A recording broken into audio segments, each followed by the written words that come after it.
Hello everyone. You might have noticed my absence. I'd be surprised if you didn't notice my absence. It's been pretty glaring.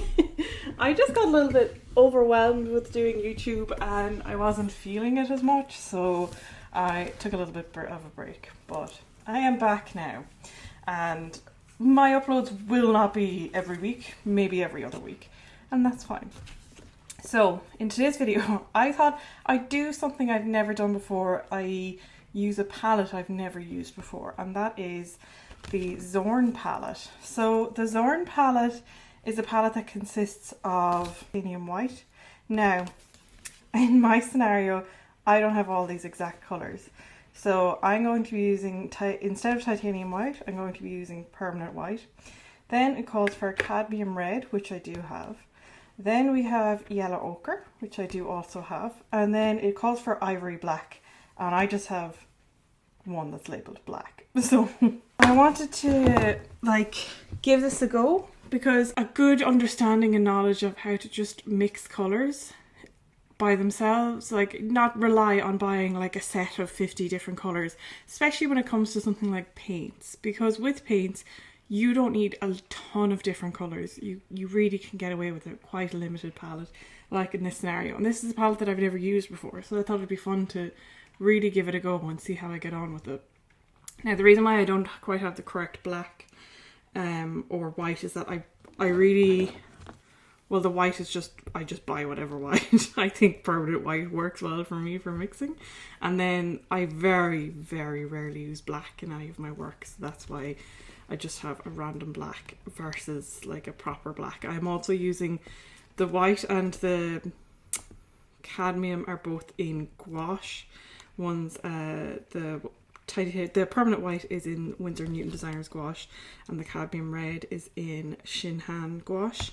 And then I'm using Shinhan Paste for the yellow ochre and for the black, because I actually don't have black or yellow ochre in any of my regular gouaches, because I tend to mix other colours instead. I think I'm obviously going to paint a landscape. That's not obvious.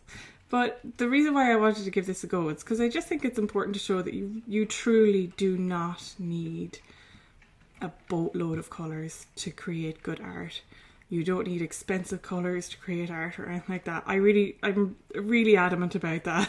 When I was growing up, I had an art teacher and she was really adamant that you needed the most fanciest expensive equipment at all times, and I just think that's a load of poo-poo. So I am here to tell you, you don't need loads of colours, you don't need the fanciest colours. In this case, these colours are probably somewhat fancy, but not insanely fancy. So I am going to be doing other videos in the future where I use maybe cheaper materials. I think that'd be a fun little experiment to try. But in this case, we're just giving it a go with the different shades.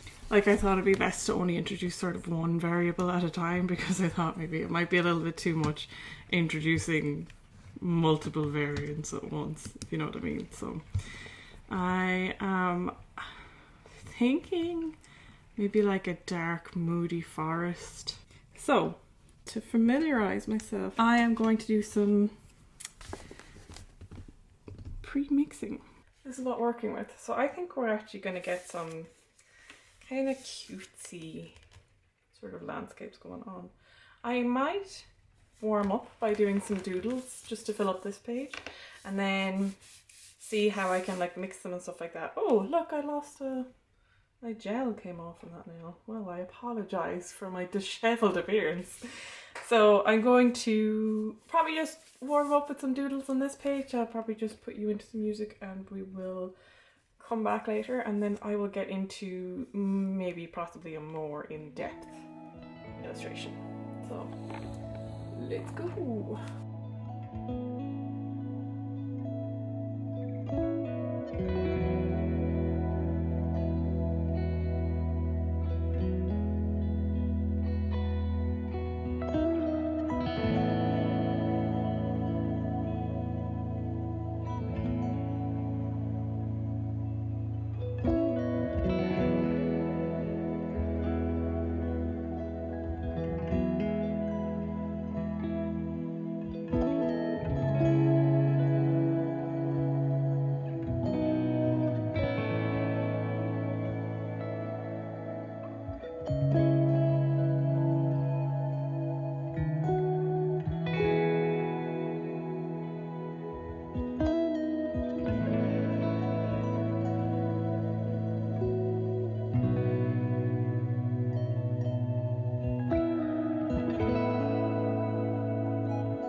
little painting. I intended to just kind of do doodles here, but clearly I kind of got into it, and I sort of love this painting that I've made. So so I guess the Zorn palette is working for me. I think it's really it's definitely for me quite autumnal. I could see it being a nice palette to create like portraits with, but I'm not really that much of a portrait artist, so I probably won't bother with that. Maybe just sketching it out on my own time, but I think I might try doing a woodsy autumnal landscape now on this page. But even if that doesn't work out, I'm really happy with how this one turned out. So I think even if this page turns out crap, I'm really happy with this page, and I would consider my entry into the Zorn palette to be a success. So I'm going to leave you here, and I'm going to, well, sorry, first of all, I'm going to say to make the greens, I have been mostly mixing the black with the ochre. And I think on its own, like if you just kind of look at it like this, it doesn't really look incredibly green, but once you kind of contrast it with everything else, all the colours kind of are in that scheme. Because of that, I'm so bad at explaining this, but because they're all within that colour scheme and they're all kind of derived from each other, these end up looking greener than how they just look mixed on the palette, I think. I think working with a limited palette like this creates a really nice cohesive colour story as well. And I think it's a really just fun, it's a really fun challenge. It's just good fun. Yay! So, okay, into piece number...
Removing the washi tape is really the best part of all these things. Oh no! It ripped. Hold on.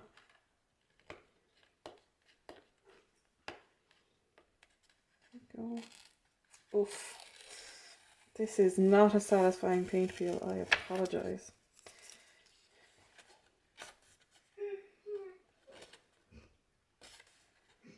Okay. Oh my gosh. This does not want to come off. There we go. Well, that was a bit of a disaster. Oh no, this is ripping. Oh, goodness me. There we go. So, that is our second piece with the Zorn palette. How do we think it went? I actually think it looks kind of nice. It's almost like a photo that has a filter on it. There's something about this palette, and I think it is because you're just so like limited with the colours that you can use, that it does look really cool in the end. I quite enjoy how this has ended up looking. But you know what I might do actually? These leaves are in the foreground, but it looks like light is hitting them. So I'm just gonna quickly add some darker tones to for sure now. So yeah, let's give you a little zoom in here so you can see it in all its glory. So that is our final piece. It's just not completely dry there, but it's fine. I do think that turned out pretty cool, to be fair. It's definitely not my finest work, but I'm very much, these are colours that I very much am not used to using or mixing. But I think it was a really fun challenge, and I think despite the fact that I'm not quite used to them, I think they did turn out looking quite cool. So let's take a full look at everything here. We've got a nice thumbnail going on. But yeah, that is it. This is what my palette has looked like at the end of the day. I think it's pretty good. We got a lot of cadmium red. I suppose I used the red the least. I think the ochre and the black and the white were more heavily used, just because I was mixing a lot of kind of green shades. But yeah, that is it. I hope you enjoyed this little exploration of using a limited palette, and a palette that I myself have never used before. I would love to hear what you think of this. And thanks for hopefully welcoming me back to YouTube after a kind of an unintended hiatus. But yeah, I will see you all soon and have a good day. Bye!